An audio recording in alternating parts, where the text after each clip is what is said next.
Here is your story. Ray Kowalski cleaned out his locker in 11 minutes.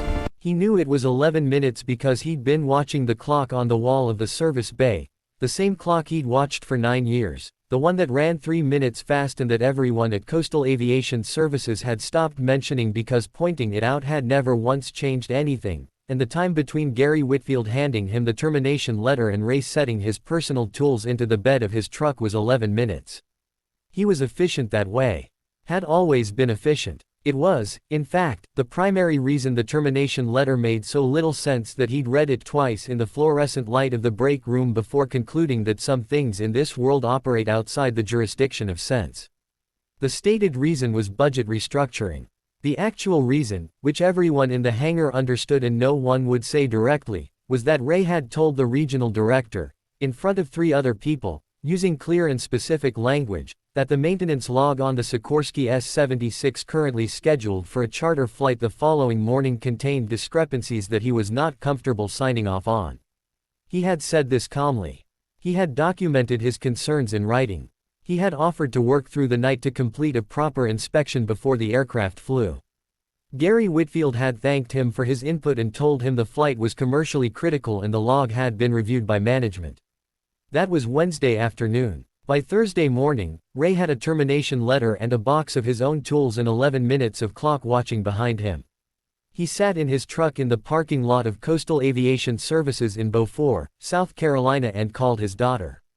Sophie was 11 and was at school, so the call went to voicemail, and he left a message that was cheerful in the particular effortful way of single fathers who have decided their children will not carry the weight of adult problems any sooner than absolutely necessary. "Hey, Bug," he said. "Change of plans for the weekend, I've got some time off. We can do that kayak thing you wanted. Call me after school." He hung up and stared through the windshield at the building he'd given 9 years to and allowed himself exactly 3 minutes of unstructured feeling before he put the truck in drive. Ray Kowalski was 44 years old and had been working on aircraft since he was 19, when he'd enlisted in the Navy and discovered, with the clarity of someone finding the thing they were made for, that he understood machines the way some people understood languages, intuitively, completely, at a level beneath conscious thought. He could hear a problem in an engine the way a musician hears a note slightly off pitch. He could read a vibration pattern through his fingertips. He had worked on helicopters in conditions and locations that he didn't discuss in casual conversation, had been decorated twice, and had left the Navy at 31 with an honorable discharge, an airframe and powerplant license, and a 2-year-old daughter whose mother had decided, 6 months earlier, that she hadn't signed up for the version of this life that actually existed. He had moved to Beaufort because it was small enough that Sophie could grow up knowing her neighbors, and close enough to the coast that he could take her kayaking on Saturday mornings when the water was calm and the light came in low over the marshes and the world arranged itself into the kind of simplicity that made everything else feel manageable. He had not thought, on those Saturday mornings, about what it would mean to lose the job that made all of it possible. He thought about it now, driving out of the parking lot, doing the math he'd been avoiding: savings, mortgage, Sophie's school, the particular arithmetic of a life built carefully and precisely that had just had one of its load-bearing walls removed. He drove to the diner on Carteret Street because he needed coffee and because the alternative was going home to a quiet house and a louder head, and because Marjorie, who had worked the counter at the Carteret diner for 20 years, had a quality of uncomplicated warmth that Ray found, on difficult mornings, genuinely medicinal. She poured his coffee without being asked and looked at his face and said, "You want to talk about it?" "Not yet," he said. "Okay," she said, and refilled his cup and left him to it. He was on his second cup when his phone rang. The number was a 202 area code, which he didn't recognize, and he almost let it go to voicemail, but something, instinct, the particular instinct of a man trained to respond, made him answer. "Is this Raymond Kowalski?" Former Navy aviation machinist's mate, currently licensed A&P mechanic, most recently employed at Coastal Aviation Services in Beaufort. The voice was clipped and precise and carried the specific cadence of someone accustomed to being on the efficient end of communications. "That's me," Ray said. "Mr. Kowalski, my name is Commander Elise Tran. I'm calling from Naval Air Station Beaufort. We have a situation and your name came up.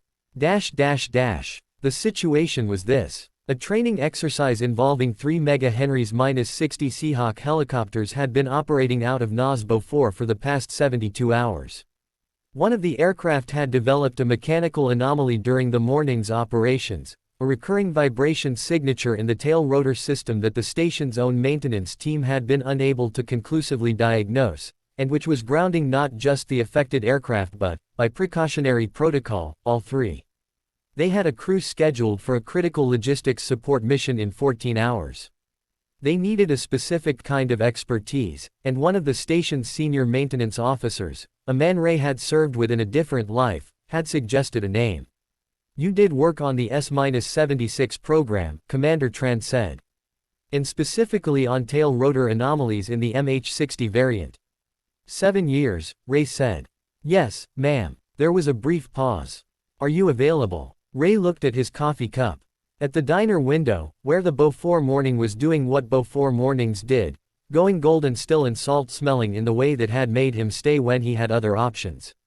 "Yes, ma'am," he said. "I'm available. 30 minutes after he'd left the Coastal Aviation parking lot, Ray Kowalski walked back under a flight line. Not Coastal's, but the Navy's, the one that had his instincts coming back online like systems powering up after a long standby. 2 MHz -60s sat grounded on the tarmac. A third was being moved into the maintenance bay. Commander Tran met him at the gate with a badge and a handshake and the focused expression of someone who needs a problem solved and has made a decision about the person in front of her. He found the fault in 2 hours and 40 minutes. It was a bearing assembly issue, specific, subtle, the kind of thing that didn't announce itself loudly but that Ray's hands recognized before his brain fully articulated why. He documented everything. He walked the station's team through the diagnostic process step by step, not because he was asked to but because that was simply how he operated. The knowledge was only useful if it transferred. By early afternoon, all 3 aircraft were cleared.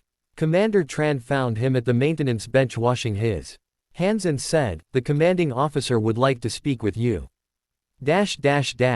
Captain David Mercer was 60, silver-haired, and had the quality of authority that doesn't need volume. He shook Ray's hand and held it for a moment.